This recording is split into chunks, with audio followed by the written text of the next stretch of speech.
Hey everybody, welcome back to another edition of Rapid Recap here at Inside Nebraska. He's Greg Smith. I'm Zack Carpenter, and we're here on Monday, game week before Louisiana Tech. And that game, by the way, scheduled now 2:30 p.m. Central on Big Ten Network. Big Ten Network, and then next week the news release of 2:30 p.m. Central for Michigan on Fox. But today Matt Rhule spoke to talk about the Northern Illinois game and preview Louisiana Tech. But biggest things right off the bat, biggest pieces of news were number one, Jeff Sims is back at practice. Yep. Heinrich Haarberg is not the starter right now, even after the big game against NIU. Jeff Sims is back at practice, but Rhule was up front. It's kind of funny. That was actually a really funny moment where he goes, I'm just going to let you guys know up front, I don't really want to talk about that at all because, competitive advantage. Like, he actually just flat out said it, so I'm fine with that. Yeah, that it'll still be, it's not going to stop us from all talking about it. That is going to be a dominant storyline, but it is what it is. Yeah, we'll be asking him Thursday and Marcus Satterfield on Wednesday about practice reps between those two guys. But Rhule was up front saying you're not going to hear about it. I'm not going to disclose anything until 2 hours before kickoff for the availability report, the new rule for the Big Ten teams this season. Also, defensive lineman, freshman breakout, Cam Lenhart suffered an ankle sprain. He only played 6 snaps against NIU, and kind of wondering, like, wow, where is he? Like, what happened to him? He suffered an ankle injury. Rhule said it was a gruesome thing that happened, but he was lucky to Steve Mark actually has a video of an insider's board where the video of the play, and it looks horrible. Like, it really does, like Matt Rhule said.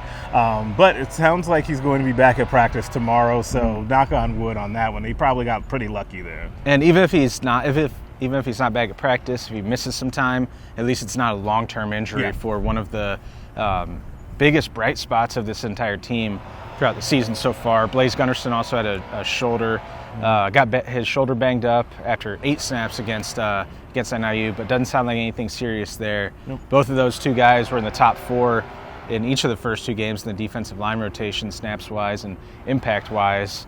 Gunnerson even was in on the self-sack of Rocky Lombardi on Saturday. But obviously, sort of burying the lead here.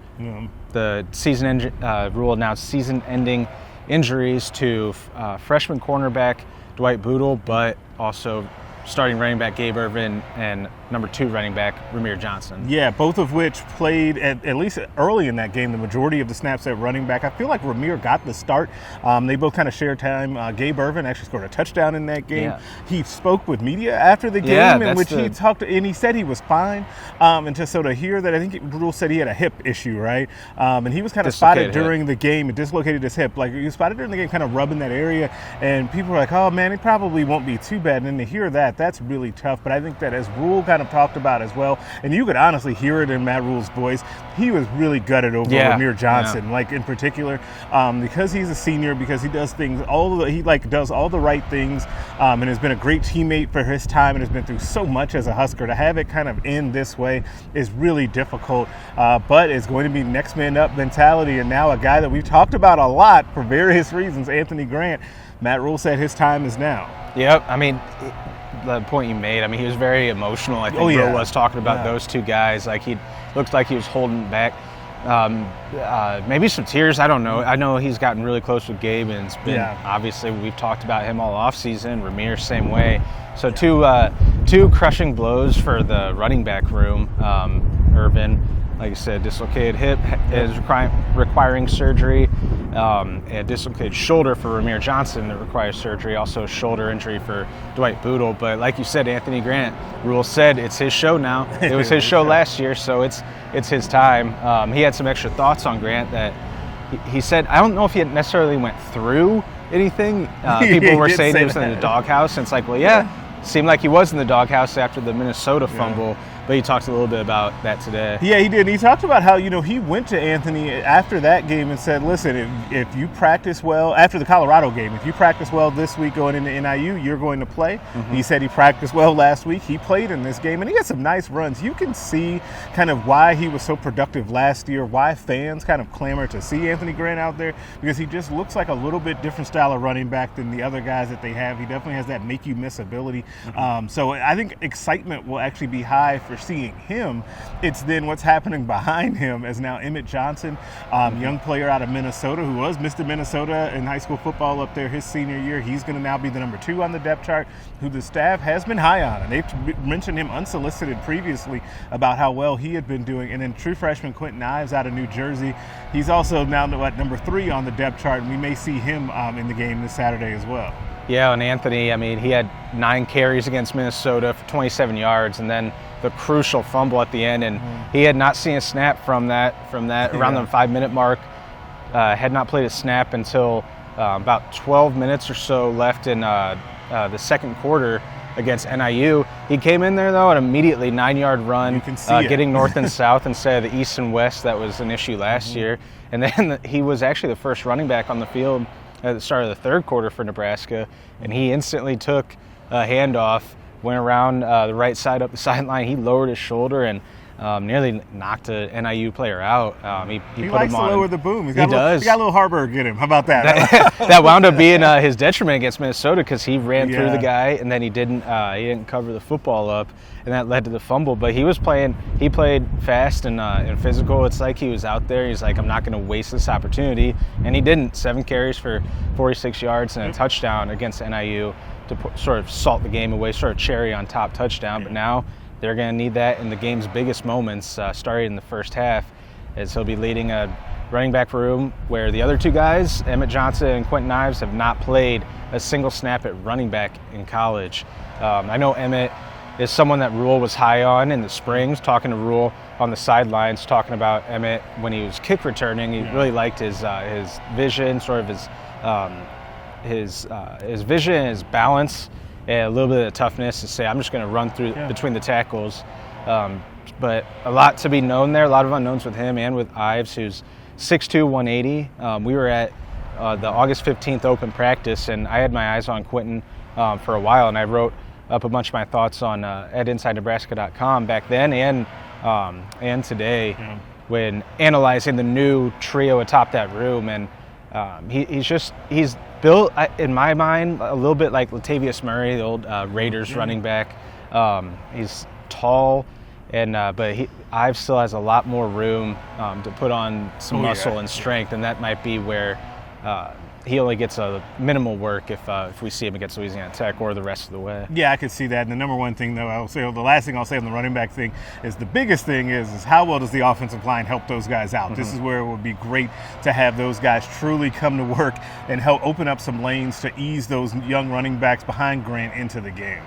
Yeah, and I mean, Nebraska's offense has obviously struggled. They're 19.7 points per game, which is tied with Northwestern for number 110 in the country in scoring offense, and their total offense is around 339 yards, which is barely around the top 100. But they were able to rely on that rushing game. 209 rushing yards a game was number 2 in the Big Ten, number 21 in the country. So now it remains to be seen what can that offensive line do? What kind of push can they give, and how can the running backs help them out in that regard?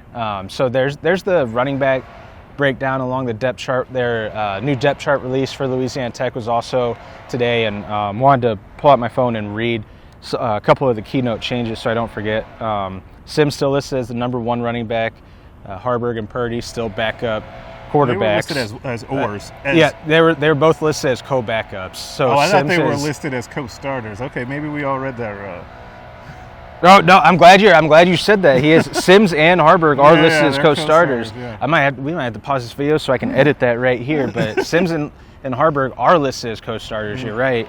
That's my mistake. And then some of the other notables: Teddy Prohaska now back on the 2 deep for the first time. He's number 2 left tackle ahead of Gunnar Gotula. Jamari Butler now number 2 defensive end, replacing Kai Wallen behind Ty Robinson on the 2 deep. Lynham is now number 2 cornerback behind Hartzog, Malcolm Hartzog. He got out there a little bit. Lynham did. We saw him. And then the last 2, John Bullock is now an official starter at linebacker. He leapfrogged Nick Henrich. Yeah, God, he's physical. Go off. Yeah, like it's funny. Like I was looking a lot at the defensive line on Saturday night. Steve Mark, our staff writer, who's our more extraordinary football guy, sits next to me in the press box. He hits me. He's like, "Are you watching John Bullock just fly around hitting people?" And so I focused on him a little bit. And he's right, man. He is a physical football player. And you can tell, like, he's been waiting for this opportunity to just go out there and be physical and hit people because he's doing it in a big way. I like what I see out of him. So no surprise that he's moved up to that solo spot in the depth chart. Yeah, I mean, you notice Heinrich Harburg. It's like he got the chance to start, and he ran the ball with the mentality of like, this is my first opportunity, my only opportunity to really go out there and make an impact. I'm not going to waste it. That's how I thought Bullock's mentality has been all offseason in the spring when the new coaching staff came in and moved him from nickel role to linebacker. It's weird to think about now that he's playing nickel. Yeah. I mean, I wasn't aware of who John Bullock was last season throughout the fall, like for the first month, because he was a walk-on who was only in a special teams role. And in the spring, he broke out, and he's been probably my favorite player to watch. I've been saying that for probably since the first week of fall camp. I love watching that guy play for the exact reasons you said. And him and Harburg have that same mentality of I'm not going to waste this opportunity. Right. And so is Mekhi Bear, who has gone from not even listed on the 2 deep over the first 3 weeks, possible transfer candidate. We thought, like, if we're looking at it after spring ball, like, all right, who might be heading out to get that number down to 85. And he's been the opposite. We couldn't have been more wrong about him and his stance. He's taken over. He's now the starting jack linebacker for Nebraska. Which is a huge deal for a guy that's that young in the program and has that much time left and come out of nowhere. But I will say this, to Matt Rhule's credit, he said at the beginning of the year that there in his history, there's always a guy that starts out off the depth chart and maybe even on scout team that then rises up and is starting by the time the season ends. Maybe he's that guy, because that definitely counts as someone, because he was not on there on the 2 deep at all. I don't think he was on, like you said, on the depth chart at all. He was on special teams, and that's how he actually first got his look, because he made a big play on special teams against Minnesota. That earned him some more playing time in the regular defense, and then he's just kept it rolling from there. Now he's a starter at Jack.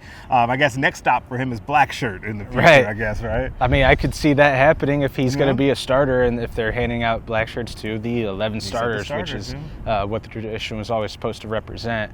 But speaking of that black shirts defense, I know Rhule, after the game, talked about how he challenged this team to make this a defensive team, and that's exactly what they did. I mean, the starting defense, other than that one field goal after the fumble inside the 5, they pitched a shutout the rest of the way. The starting defense in the first and second unit until the last touchdown drive in garbage time, but he challenged the black shirts to be make this a defensive team this year, and that's exactly what's happened. Yeah, and to that point, I think the next step, because now as everybody's giving the defense their flowers right now, right, and rightfully so, they should be getting them, but Matt Rhule was asked today about what they can do better, what are the next steps, and he said he had challenged them this week to make it a defensive team, to also get off the field on third down.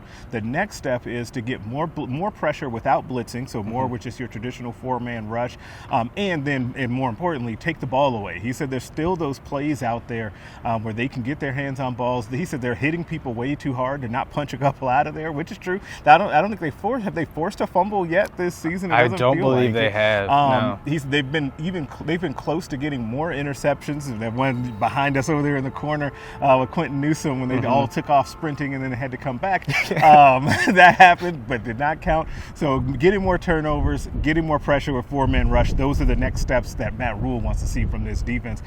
The way we've seen them play, I think they can do it. I think so too. I mean, like you said, if Quentin Newsome had a half-size shoe smaller, then he would have had that interception as he tried to tiptoe the sidelines. Javen Wright, who is another guy rose up. Right? Yep, another guy who rose up the depth chart. Now number 2 linebacker behind Luke Rahmir. He got an interception late in the game, but other than that, no takeaways, and it just feels like that's around the corner. Like you can almost feel that coming from this defense. But I think that's going to do it for us, unless you had anything else to add. My final thought was the defense. I would end on the black shirts because they deserve it. You start with the black shirts, end with the black shirts, so it's a good good feelings around here as the not great news coming from Matt Rhule today, but it is nice. It's a nice luxury to have that you always have that defense to rely on moving forward. So you can read up all on the defense and the running back situation, more of our analysis and thoughts on that, and Heinrich Harper, the quarterback situation at InsideNebraska.com.